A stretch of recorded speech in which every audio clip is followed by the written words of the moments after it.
জামায়াতের ওই লোকটা খুব ভালো কাজ করেছে, তথা বিএনপি ক্ষমতায় চালাইতে ব্যর্থ হয়ে গিয়েছে already. They are the rubbish party. অনেক কিছু পরিবর্তন হচ্ছে, এটা আপনাদের লক্ষ্য রাখতে হবে। আপনাদের পাঠচক্র চালু করতে হবে। আমি প্রেসিডেন্ট সেক্রেটারিকে বলবো অ্যাটলিস্ট 7টা একটা পাঠচক্র চালু করেন। আপনারা কিছু বই পড়াশোনা করেন, কারণ আমাদের আর মানুষের সমস্যার সমাধান কল্পে আপনারা এগিয়ে যান। আমরা তরুণরা খুব বিপদে আছি। আমি বিভিন্ন পদযাত্রায় গিয়ে দেখেছি হতাশার চোখ তরুণদের মুখে। কারো চাকরি নাই এবং কারো ব্যবসা নাই, কোনো কিছুই নেই। আপনারা তাদেরকে যদি একবার দায়িত্ব দিতে পারেন, আগামী বাংলাদেশটা আপনাদের হাতে হবে ইনশাআল্লাহ। আজকে দোয়া করবেন আমাদের জন্য, আমরা যাতে আবার নতুন ভাবে বাংলাদেশটাকে সাজাইতে পারি। তবে এটা কিন্তু সত্য কথা, বিএনপি ক্ষমতায় চালাইতে ব্যর্থ হয়ে গিয়েছে অলরেডি। বিএনপি ক্ষমতা চালাইতে পারবে না। দে আর দ্য রাবিশ পার্টি। এবং যারা এখানে চালাচ্ছে, এটা কারা চালাচ্ছে জানেন? এটা হলো হাওয়া ভবনের কিছু লোক। হাওয়া ভবন হলো একটা নির্দিষ্ট উচ্ছৃঙ্খল যুবকের গোষ্ঠী। এই যুবকগুলোর মধ্যে সিলভার লাইনে ছিল গিয়াসউদ্দিন আল মামুন। আমার জেলে তাকে দেখা সুযোগ হয়েছিল। খুবই ভালো সেন্ট লাগায়, পুরা মানে জেল খুব ভালো সেন্টে সুগঠিত হয়ে যেত, মানে অনেক টাকা খরচ করতো। তো বুঝলাম আরে ওই সময় তারেক রহমানের মিলে ভালোই কাম হয়েছে তারা। তো ওই এদের মধ্যে আরো কয়েকটা আছে, যে নুরুদ্দিন অপু থেকে শুরু করে এই গ্যাংয়ে আরো অনেকগুলা লোক আছে।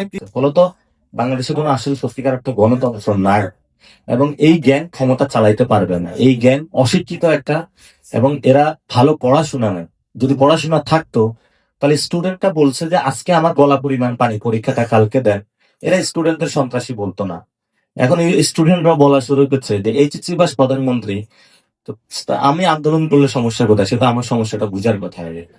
তো বাংলাদেশের আসলে আমি তারেক রহমানের যেটা বলবো সেটা হলো, তারেক রহমানের হলো বাংলাদেশের ডিপ পলিসির ক্ষেত্রে ওই জায়গায় মানে বুঝটা নাই যে উনি বাংলাদেশ রাষ্ট্রটাকে কোথায় নিয়ে যাবে।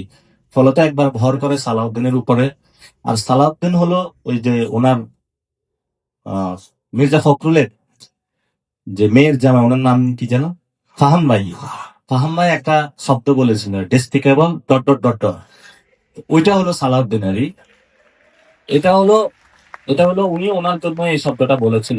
এই জন্য হলো এই এর করে একবার ঘর করে, একবার হলো অন্যজনের উপরে ঘর করে, এগুলা দিয়ে এবারে মানে চলবে না। এরই আপনাদের দায়িত্ব নিতে হবে ইনশাল্লাহ। ভবিষ্যৎ এনসিপি হলো ক্ষমতা লিড দিবে, এবং এই জেনারেশনে যারা আছে তারাই আবার বাংলাদেশ লিড দিবে। ভয় পাওয়ার কোনো কিছু নাই। এই দিনের বেলায় ভয় দেখায়, ওগুলো হলো রাতের বেলা হলো মাদক চোরাচালান, গুন্ডা সন্ত্রাসী কাজ করে। আমরা ইনশাল্লাহ রাত থেকে ওদেরকে পাহারা দিব, সবগুলাকে সাইজ করবো ভবিষ্যতে ইনশাআল্লাহ।